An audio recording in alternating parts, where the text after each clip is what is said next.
The man at the open doorway of the compartment wore a pearl-grey lounge suit of obvious Savile Row cut and a club tie with a rather too flashy gold pin.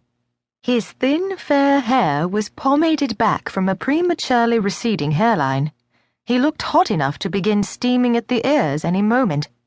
Pitying him for being too gentlemanly to take off his jacket or even loosen his tie, Daisy almost forgave the scowl he bent upon her. "Where is she?" he demanded impatiently. "That's my daughter. Where's my wife?" "I'm being good, Daddy," Tabitha wailed. He ignored her. "You must be Mr. Bretton," Daisy said, her tone frigid. "I'm Daisy Dalrymple. I was at school with Anne. How do you do?" He nodded an ungracious acknowledgement. "Where?" he began again, then thought better of it. "Oh, Lord, I beg your pardon," he said, flashing her a weak smile.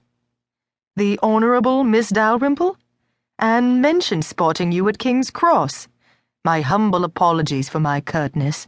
But honestly, what with one thing and another, it's enough to try the patience of a saint." "Do come in and sit down." She spoke with slightly less coolness, but on first acquaintance she didn't much care for Harold Bretton. "I expect Anne will be back any minute. She took the baby to his nanny in 3rd class, I presume. My young friend Belinda Fletcher offered to take care of Tabitha for her." "How do you do, sir?" said Belinda. Daisy was proud of her manners, particularly as Tabitha, used to being dismissed and determined not to be parted from her, was clinging like grim death around her neck.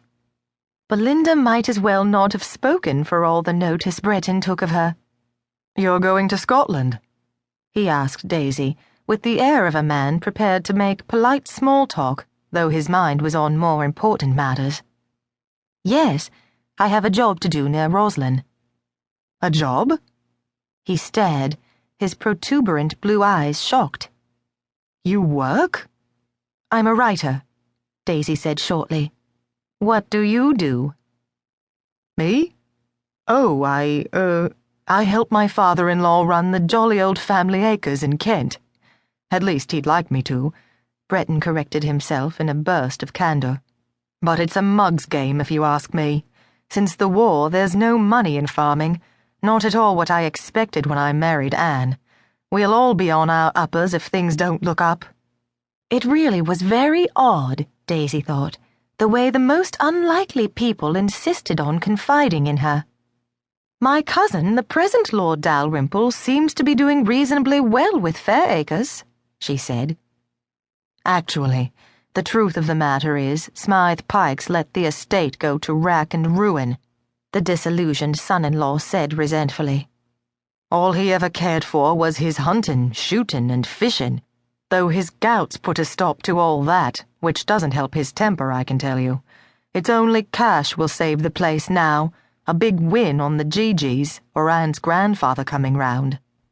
"Anne told me you hope Mr. McGowan will relent in favour of your son." "The old skinflint.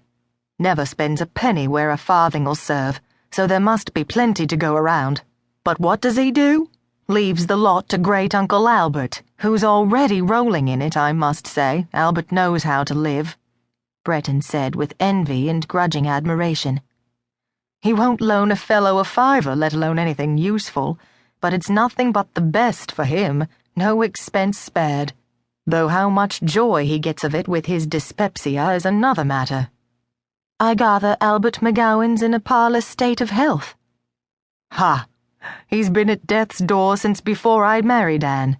Still, even if he had popped off, it wouldn't have done us any good. Old Alistair's next heir is Anne's uncle, that crook Peter Gillespie." "Crook?" Daisy pricked up her ears. "Inherited a thriving boot factory.